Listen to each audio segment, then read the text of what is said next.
Fair use notice. This video contains copyrighted material, the use of which has not always been specifically authorized by the copyright owner. I am making such material available in an effort to advance understanding of religious issues, and fair use of any such copyrighted material as provided for in Section 107 of the U.S. Copyright Law. In accordance with Title 17, U.S.C. Section 107. The material in this video is distributed without profit to those who have expressed a prior interest in receiving the included information for research and educational purposes. Fair use is a use permitted by copyright statute that might otherwise be infringing. Non-profit, educational or personal use tips the balance in favor of fair use. Demos un vistazo hacia cómo surgió esta organización de hechura americana.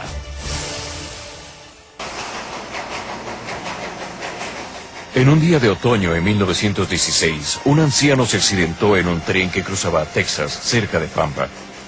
Con gran dolor, pidió a sus compañeros de viaje que lo envolvieran en una toga romana. En lugar de ello, un portero desgarró la sábana de un parto y la puso sobre él.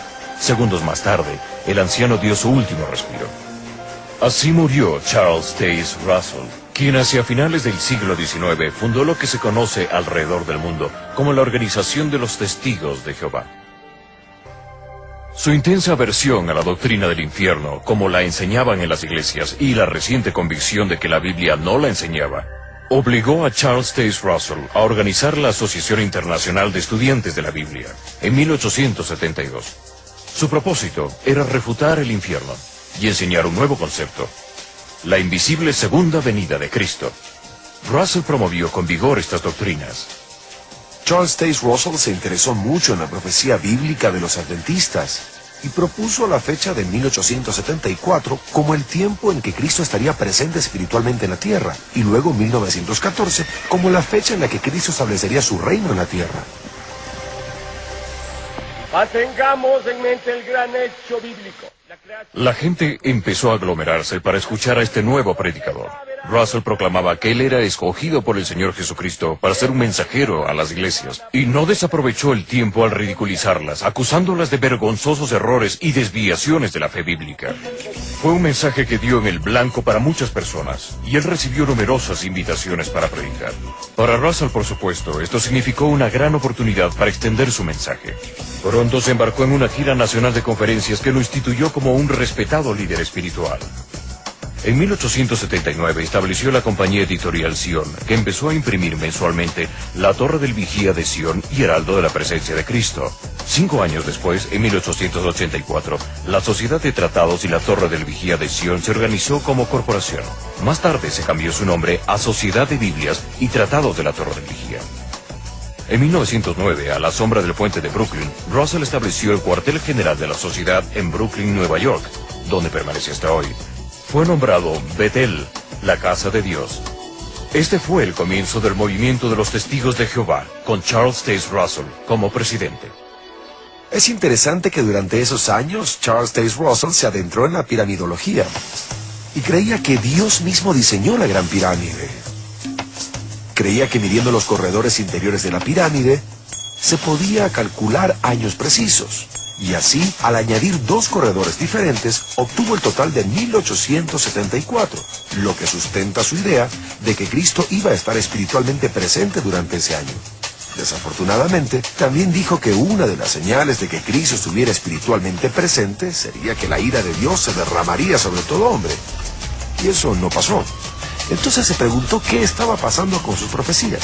Más tarde profetizó que los cristianos serían arrebatados de la tierra en 1910 y que el fin del mundo ocurriría en 1914, fecha en la que Cristo establecería su reino. Charles Taze Russell murió en 1916 sin ver ninguna de sus profecías hechas realidad.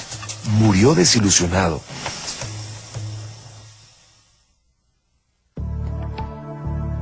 El juez Rutherford se posesionó de la Sociedad de la Torre del Vigía después de la muerte de Charles Taze Russell. Él creció en un hogar bautista, pero como a Charles Taze Russell, a Rutherford le disgustaba la doctrina del infierno. En esos años era un vendedor de enciclopedias, después fue abogado, y un día cuando ejercía leyes, mira entrar a un testigo de Jehová, quien le vende los libros de la sociedad. Y Rutherford termina convirtiéndose en testigo de Jehová. En realidad termina siendo el asesor jurídico de los testigos de Jehová. Joseph Franklin Rutherford nació en una pequeña finca en Missouri. Después de la universidad y de algunos trabajos peculiares, logró posicionarse como reportero de la corte y poco después se le autorizó a ejercer leyes.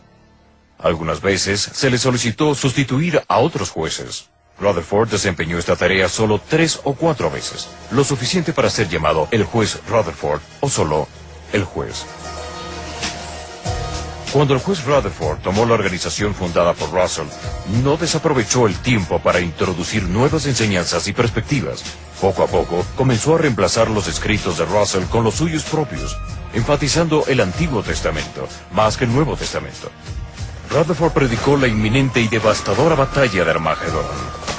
El libro, El Misterio Terminado, predijo que en 1918 Dios destruiría todas las iglesias y sus millones de miembros, y que para 1920 cada nación se sumaría en la anarquía. Cuando esa predicción fracasó, Rutherford cambió la fecha a 1925 en un nuevo libro titulado Millones que ahora viven no morirán jamás. En sus escritos, incluso fue tan lejos como para rechazar la teoría de la Gran Pirámide de Russell y otras de sus doctrinas. Por ejemplo, tiempo atrás, Charles Taze Russell afirmó que Cristo estuvo espiritualmente presente en 1874. Rutherford desechó eso y dijo que Cristo se hizo espiritualmente presente en 1914. El problema es que la sociedad de la Torre del Vigía siempre ha dicho ser un profeta de Dios. Los profetas no cambian de opinión, y aún en los inicios de la sociedad de la Torre del Vigía, observamos cambios cruciales en la doctrina bíblica y en la profecía bíblica. Según Russell, el nombre Jehová era usado en forma muy mínima. Él solamente la usó como otra publicación bíblica. Normalmente lo usaría. Quiero decir que no era un convenio usarlo. Era usado, pero no como lo es hoy. Ahora, ¿de dónde salió el cambio? El cambio en el uso del nombre divino ocurrió inicialmente bajo el cargo de Rutherford como presidente. Todo era Jehová. Y eso es porque él odiaba las iglesias, odiaba todo lo que ellas sustentaban, odiaba el nombre de Jesucristo. En efecto, a propósito, él trajo esta nueva doctrina y puso a Jesús en segundo plano. También predicó en contra de usar la cruz o cualquier cosa que mencione el nombre de Jesús, que hable de Jesús. Todo era Jehová. En una convención en 1931, Rutherford propuso cambiar el nombre de su organización de Asociación Internacional de Estudiantes de la Biblia a Testigos de Jehová, un nombre basado en Isaías 43:10. Vosotros sois mis testigos, dice Jehová, y mi siervo que yo escogí. En el mismo año, 1931, el juez Rutherford también cambió la respetable revista La Torre del Vigía de Sion y Heraldo de la Presencia de Cristo. Esta había sido publicada desde 1879 y él le dio un nuevo nombre, La Atalaya, anunciando el reino de Jehová, la que ahora es una de las revistas de más amplia circulación en el mundo.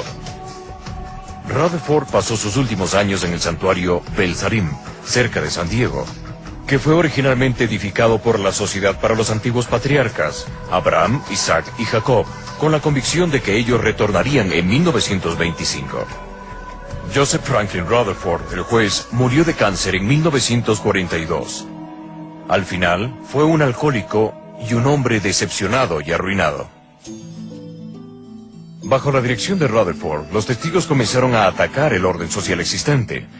Denunciaron la observación de los días feriados cristianos y nacionales y los cumpleaños y prohibieron las transfusiones de sangre. Se rehusaron a saludar a la bandera, a realizar el servicio militar y fueron disuadidos de votar en las elecciones. Aún hoy, a los testigos de Jehová no se les permite involucrarse en estas actividades bajo la amenaza de ser expulsados de la organización. La membresía declinó.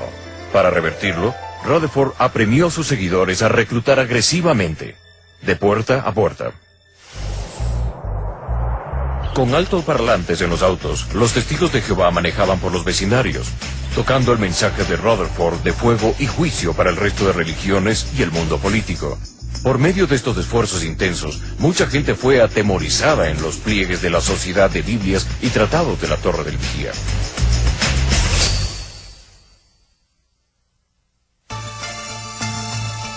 Después de la muerte de Rutherford, Nathan Homer Knorr fue elegido presidente. Nacido en 1905, se unió a los testigos como adolescente y ascendió hasta llegar a esa dignidad. En ciertos aspectos, el periodo de Knorr no fue tan colorido como los de sus predecesores. En realidad, tuvo muy poco atractivo personal y carisma. Mientras Russell fue el pastor severo y Rutherford el juez déspota, Knorr fue el hombre de negocios y organizador consumado. Frío, rudo, impersonal, calculador.